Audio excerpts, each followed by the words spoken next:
প্রত্যেকের বাড়িতে বাড়িতে হিয়ারিংয়ের নোটিশ পাঠানোর আগেই খুশির খবর দিল নির্বাচন কমিশন।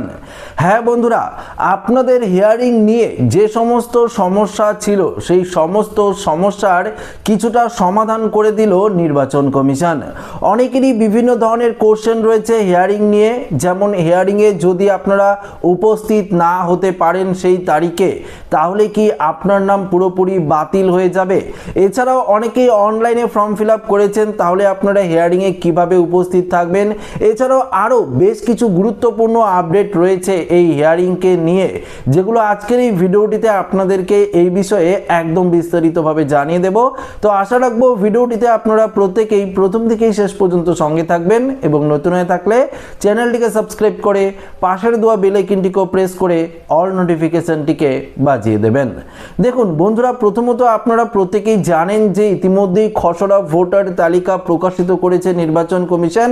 সেই তালিকায় প্রচুর লোকের নাম, প্রচুর ভোটারের নাম কিন্তু অলরেডি রয়েছে, আবার কিছু কিছু ভোটারের নাম কিন্তু বাদও গিয়েছে। তাদেরকে হিয়ারিংয়ে প্রস্তুত থাকার জন্য নির্দেশ দিয়েছে নির্বাচন কমিশন। গতকালকেই নির্বাচন কমিশনের তরফ থেকে একটি সাংবাদিক বৈঠক করা হয়েছে। সেই সাংবাদিক বৈঠকে তিনি স্পষ্টভাবে জানিয়ে দিয়েছেন যাদের নাম এই খসড়া ভোটার তালিকায় নেই তাদের কিন্তু আগে থেকেই প্রস্তুত হতে হবে হিয়ারিং এর জন্য। এছাড়াও আরো বেশ কিছু গুরুত্বপূর্ণ ঘোষণা করেছে, যেমন যাদের 2002 সালের লিস্টে নাম নেই, তাদের বাবা মা পরিবারের কারো নাম নেই, তাদের তো আগে থেকেই প্রস্তুত হতে হবে, কেননা তাদের বাড়িতে নোটিশ যাবেই। এবং কিছু কিছু ক্ষেত্রে সমস্যা রয়েছে প্রোজেনি ম্যাপিং নিয়ে, লজিক্যাল ডিসক্রিপেন্সি নিয়ে, যেমন অনেকেই বাবা মা ঠাকুরদা ঠাকুমার নাম নিয়ে ফর্ম ফিল আপ করেছিলেন, সেক্ষেত্রেও আপনাকে হিয়ারিংয়ে যেতে হবে। অনেকের সেলফ ম্যাপিং নিয়েও সমস্যা রয়েছে। সেই সমস্ত কিছু নিয়ে আজকের এই ভিডিওটিতে আপনাদেরকে জানাবো। তো একটু মনোযোগ সহকারে যদি ভিডিওটি দেখেন, তাহলে আপনারা পরিষ্কার জলের মতন বুঝতে পারবেন যে এই হিয়ারিং নিয়ে কি গুরুত্বপূর্ণ ঘোষণা করেছে নির্বাচন কমিশন। দেখুন বন্ধুরা, আমরা সরাসরি একদম দেরি না করে অফিসিয়াল যে আপডেট রয়েছে, যে আপডেটটি ইতিমধ্যেই নির্বাচন কমিশনের তরফ থেকে দেওয়া হয়েছে, সেই আপডেটে আমরা চলে যাব।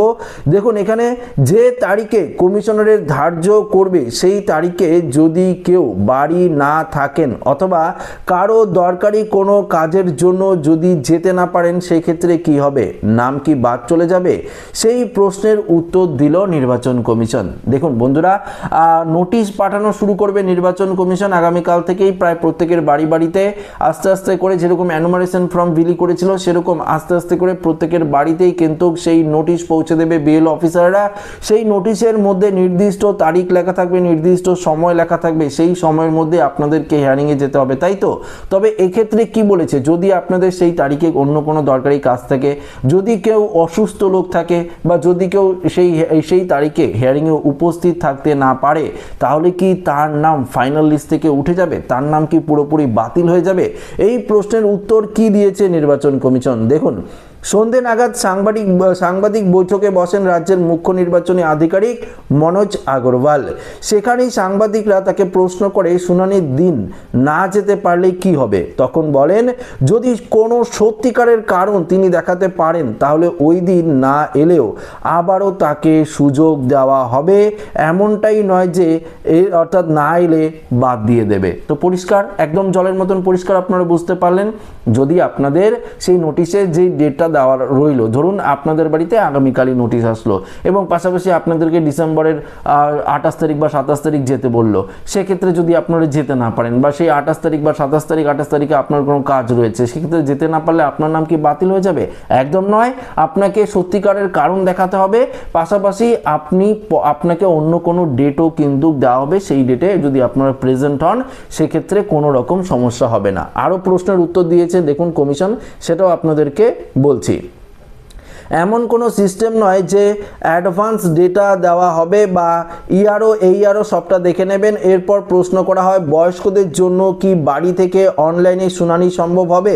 তখন কমিশন জানিয়েছে এটা এখনো সিদ্ধান্ত নেওয়া হয়নি, এসওপি হবে, তারপর সিদ্ধান্ত নেওয়া হবে। এখানে উল্লেখ করা হয়েছে যে 54 লক্ষের নাম বাদ গিয়েছে, আর যাদের নাম নেই এই খসড়া ভোটার তালিকায়, তাদের কিন্তু ডেকে পাঠাবে নির্বাচন কমিশন। পর্যাপ্ত হয়তো নথি নিয়ে তাদের যেতে হবে নিজের জেলা মহকুমার কোনো সরকারি আধিকারিকের অফিসে, সেটা কিন্তু পরিষ্কারভাবে জানিয়ে দিয়েছে জাতীয় নির্বাচন কমিশন। দেখুন, এক্ষেত্রে আপনাদের অনেক প্রশ্নের উত্তরও রয়েছে, সেগুলো আপনাদেরকে দিয়ে দেবো। যে অনেক পরিযায়ী শ্রমিক রয়েছে বা অনেকেই আপনারা যে বাইরে থাকেন, সেক্ষেত্রে আপনারা হিয়ারিংয়ে উপস্থিত নাও হতে পারেন, বা অনেকেই আপনারা অনলাইনে ফর্ম ফিল আপ করেছেন, বা আপনারা অ্যাডমিটেশন ফর্মই আপনারা অফলাইনে ফিল আপ করতে পারেননি, অনলাইনে ফিল আপ করেছেন যে আপনারা এখানে আসতে পারবেন না, আপনাদের বিভিন্ন ধরনের কাজ রয়েছে, তাহলে কি আপনারা ভার্চুয়ালি অনলাইনের মাধ্যমে কি হিয়ারিং প্রসেস করতে পারেন? তো দেখুন, এই নিয়ে কিন্তু নির্বাচন কমিশন স্পষ্টভাবে জানিয়ে দিয়েছে যে এই নিয়ে সিদ্ধান্ত নেওয়া হবে, এসওপি হবে, আবারও কিন্তু একটি বৈঠক হবে, সেখানেই চূড়ান্ত সিদ্ধান্ত নেওয়া হবে যে অনলাইনে এই হিয়ারিং প্রসেসটা করানো সম্ভব কিনা। যারা অসুস্থ ব্যক্তি রয়েছে, ধরুন কিছু কিছু লোক রয়েছে যারা এখন হসপিটালে অ্যাডমিট রয়েছে, সেক্ষেত্রে তাদের রিকভার হতেই, নিজেরই রিকভার হতে 2 থেকে 3 মাস সময় লাগতে পারে, সেক্ষেত্রে সেই হিয়ারিংয়ে আসবে কি করে? সেক্ষেত্রে তো তার হিয়ারিংয়ে আসারই কথা না। অনেকেই আবার বাড়িতেই অসুস্থ রয়েছে, বা অনেকেই বৃদ্ধ লোক রয়েছে, তারাও তো হিয়ারিংয়ে প্রেজেন্ট হতে পারবে না, সেক্ষেত্রে তাদের হিয়ারিং প্রসেসটা কি করে হবে? তার সেটা অবশ্যই নির্বাচন কমিশন চিন্তা ভাবনা করবে, এবং হয়তো আমি আগেই বলছি আপনাদেরকে, এমনটাই যে হবে তেমনটা নয়, তবুও হয়তো ভার্চুয়াল অনলাইনের মাধ্যমেও কিন্তু এই হিয়ারিং প্রসেস করাতে পারে নির্বাচন কমিশন।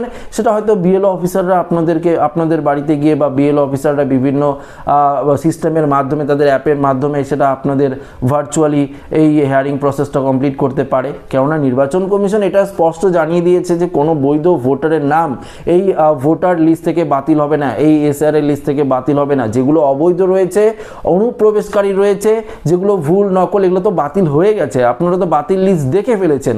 যারা মৃত রয়েছে, স্থানান্তরিত রয়েছে, ডুপ্লিকেট ভোটার রয়েছে, এই সমস্ত ভোটার নাম তো অলরেডি বাতিল হয়ে গেছে, সেক্ষেত্রে তো আর চিন্তার কোনো কারণ নেই।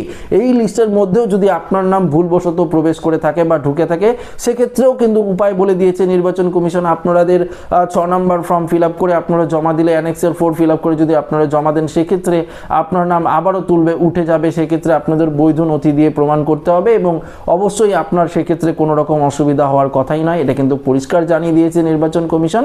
তো হিয়ারিং নিয়ে অনেকের কিন্তু কোশ্চেন ছিল যে অনলাইন প্রসেসে হিয়ারিং হবে কিনা, আমি প্রেজেন্ট থাকতে পারবো না, সেক্ষেত্রে নির্বাচন কমিশন স্পষ্ট জানিয়ে দিয়েছে, দেখুন, আপনারা যদি সেই ডেটে বা সেই তারিখে হিয়ারিংয়ে উপস্থিত নাও থাকতে পারেন, আপনারা যদি উপযুক্ত কোনো কারণ দেখান, তাহলে কিন্তু পরবর্তীতে আপনারা আরও সময় পাবেন। এবং যে ক্ষেত্রে যদি আপনারা বাইরে থাকেন, আপনারা কখনোই হিয়ারিংয়ে একদম সশরীরে উপস্থিত হতে যদি না পারেন, আপনাদের জন্য হয়তো যেমন অনলাইনে ফর্ম ফিল আপের ব্যবস্থা করেছে নির্বাচন কমিশন, সেক্ষেত্রে অনলাইনে হিয়ারিং প্রসেসও করতে পারে, সেক্ষেত্রে তো হতেই পারে, তাই না? যখন লকডাউন চলেছিল বা হচ্ছিল, তখন তো অনলাইনের মাধ্যমে বিভিন্ন ধরনের প্রসেস হয়েছিল, সেক্ষেত্রে আপনাদের জন্য ব্যবস্থা নেওয়া হবে, আপনারা নিশ্চিন্ত থাকুন। নির্বাচন কমিশনের তরফ থেকে পরিষ্কারভাবে এই বিষয়ে জানিয়ে দেওয়া হয়েছে, এ নিয়ে এসওপি হবে, আবার একটি জরুরি বৈঠক করবে, বৈঠক শেষেই পরিষ্কারভাবে তারা জানিয়ে দেবে যে অনলাইন মারফত আপনারা হিয়ারিং করতে পারবেন কিনা। তো এটি একটি দারুণ সুখবর রইল না আপনাদের জন্য, কেননা আপনারা এই নিয়ে অনেকটাই চিন্তিত ছিলেন, এবং যদি আপনারা ভাবছিলেন যে আমার বাড়িতে নোটিশ এলে তাহলে হয়তো আমাকে গাড়ি করে নেওয়া যাওয়া হবে, যেমনটা কোর্ট বা কাছারির ক্ষেত্রে যে হিয়ারিং ডাকে, সেক্ষেত্রে আপনারা যদি ভয় পেয়ে থাকেন, সেটা কোনো ভয়ের কোনো কারণ নেই। আপনাকে নির্দিষ্ট তারিখ দেওয়া থাকবে নোটিশে, আপনারা যদি না যেতে পারেন, কোনো কারণ থাকতেই পারে, বিভিন্ন ধরনের ইম্পর্টেন্ট কারণ থাকতেই পারে আপনাদের, সেক্ষেত্রে যদি আপনারা না যেতে পারেন, উপযুক্ত কারণ দেখাবেন, বলবেন, সেক্ষেত্রে আপনাকে পুনরায় কিন্তু ডেট বা তারিখ দিয়ে দেওয়া হবে, সেখানে আপনারা গিয়ে উপযুক্ত নথি দেখালেই কিন্তু আপনার ভেরিফিকেশন প্রসেসটা একদম কমপ্লিট হয়ে যাবে। এটা কিন্তু স্পষ্ট জানিয়ে দিয়েছে নির্বাচন কমিশন। তো আশা রাখবো এই ভিডিওটি প্রত্যেকের ভালো লেগেছে। ভিডিওটি ভালো লাগলে লাইক করবেন, বন্ধুদের সাথে শেয়ার করবেন, নতুন হয়ে থাকলে চ্যানেলটিকে সাবস্ক্রাইব করে আমাদের সঙ্গে জুড়ে থাকবেন। ধন্যবাদ।